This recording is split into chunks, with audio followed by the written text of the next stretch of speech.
Welcome to Top 10 Archive. In this viewer-suggested video, we're going to take a look at the top 10 horror films that have been inspired by actual events. These range from the Zodiac murders to a killer's sleeping disorder, and even the brutal torture of a young girl. Number 10. The Haunting in Connecticut. Matthew Campbell has struggled with medical issues since early childhood. Because of the constant trips to and from the hospital for him to undergo cancer treatments, his mother and father consider finding a rental home closer to the facility. On the way back from one such treatment, they find the perfect upstate Victorian-style house. In the months that follow, everyone's demeanor seems to change for the worse, and very bizarre things begin to occur, such as visions of malpractice embalmings taking place in this former funeral parlor. Hundreds of bodies are found in the walls that are believed to have been controlled through necromancy. The plot for this entire film was provided by the Snedeker family, who occupied the residence in 1986.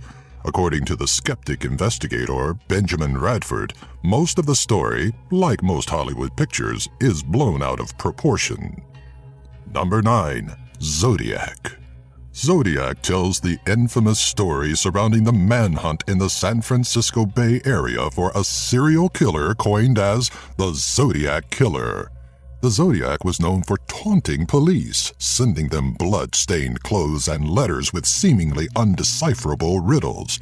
To this day, the case remains unsolved. On several occasions, investigators feel that they have come very close to solving the case, but are always kept a step or two in the wrong direction. The last monumental find was in 2002 when police concluded from an archived autopsy sample that their lead suspect, Arthur Lee Allen's DNA did not match the sample on a postage stamp taken from one of the letters Zodiac mailed to police. This does not rule him out as a suspect, but helped to clear the Ace Hardware store worker's name. The film closely details events that took place on the search for the actual Zodiac and leaves you wondering, who was it? Number 8. The Exorcism of Emily Rose. Emily Rose is the name given to Anneliese Michel, a young German woman diagnosed with grand mal seizures and temporal lobe epilepsy. Born on September 21, 1952, she underwent the Catholic rite of exorcism in 1975 and died just 1 year later. In the years prior, she showed an extremely unusual behavior in which she would attack family members, go into screaming fits upon seeing a religious object, and even drinking her own urine. An investigation showed that her death was because of a lack of medical care, and it was later discovered that Anneliese Michel was malnourished and dehydrated. Her parents and the priest were charged with negligent homicide and found guilty. As a result, they were sentenced to just 6 months in jail, later reduced to 3 years probation and a fine. The Exorcism of Emily Rose is a film based upon these events and, even more closely, the legal battle that followed. Number 7. The Girl Next Door. Sylvia Marie Likens, born on January 3, 1949, was tortured and murdered at the hands of Gertrude Baniszewski. Sylvia's parents, 2 carnival workers, left the girl and her sister Jenny in the care of the family. Sylvia soon became the scapegoat for all of Gertrude's problems and was blamed for petty things such as stealing candy. The movie, The Girl Next Door, doesn't even show half the tortures Sylvia allegedly endured. Some are so gruesome and horrific that we have decided to omit them from this video.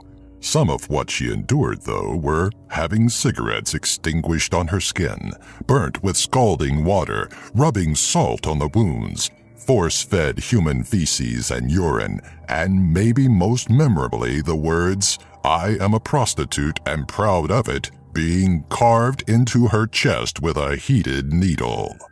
On October 26, 1965, Sylvia Likens died after numerous beatings as a result of brain hemorrhage and malnutrition. This is one movie that shouldn't be watched by the faint of heart.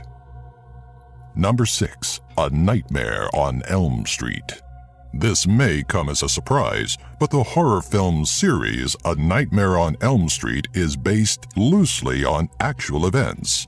Wes Craven, the movie's director, took inspiration from several childhood events that affected him deeply. The entire plot for the film was derived from a series of newspaper articles published by the LA Times in the 1970s.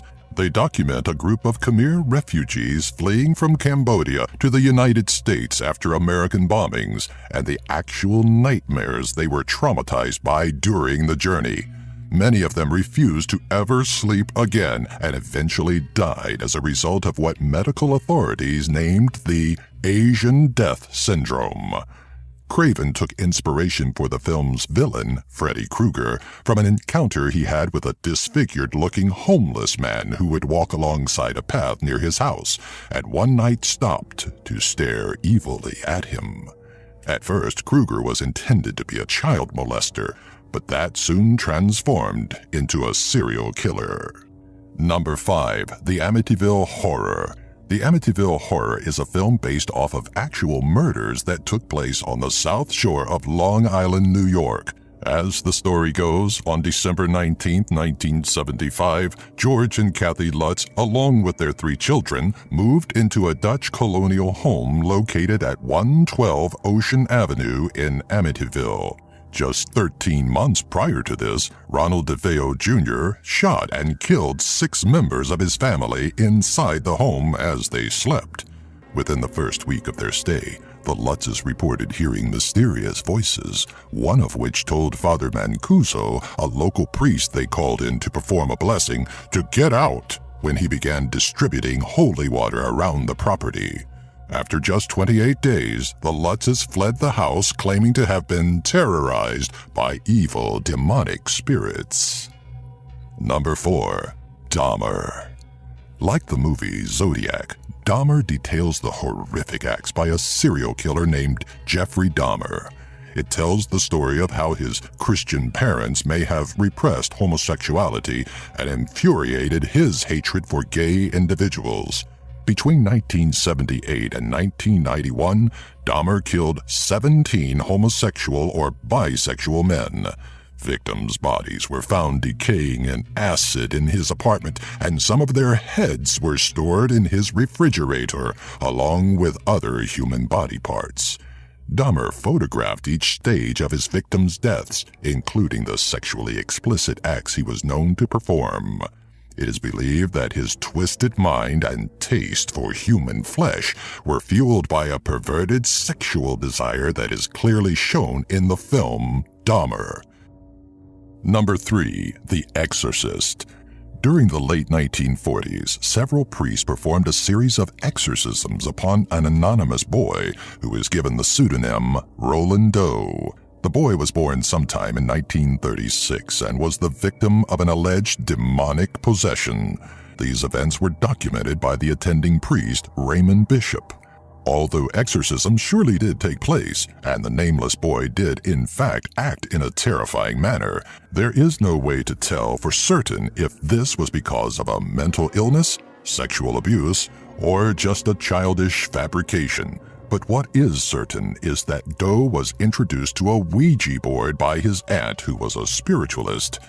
The exorcisms performed on the boy were always very hard to perform because of how violent he became upon coming across holy objects.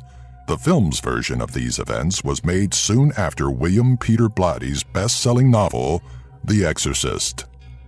Number 2. Child's Play. Robert the Doll is a 2-foot or 0.6 meter tall figure, supposedly given to a painter named Eugene Otto in 1906 by a displeased servant of his who happened to be skilled in black magic. After it was in his possession for a few days, his family noticed that something just wasn't right after hearing the boy speak to it. This wasn't the problem. The fact that they heard Robert speak back was. Neighbors who kept tabs on the house reported seeing it move from window to window and even claimed that he was capable of emitting a terrifying giggle.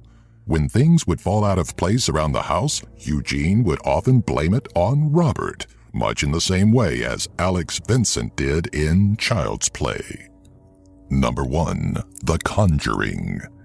Ed and Lorraine Warren were American paranormal investigators and authors that investigated well-known cases involving mysterious visitors from the other world.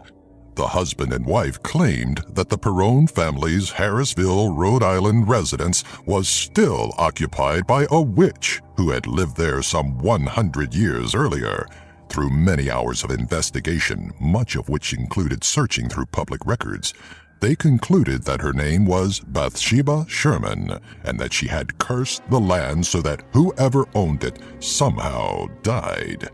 What's interesting about the movie is Lorraine Warren was a consultant to the production and appeared in a cameo role in the film.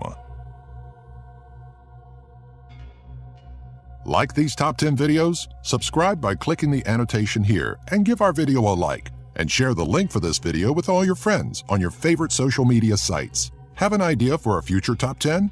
Leave a comment in the section below.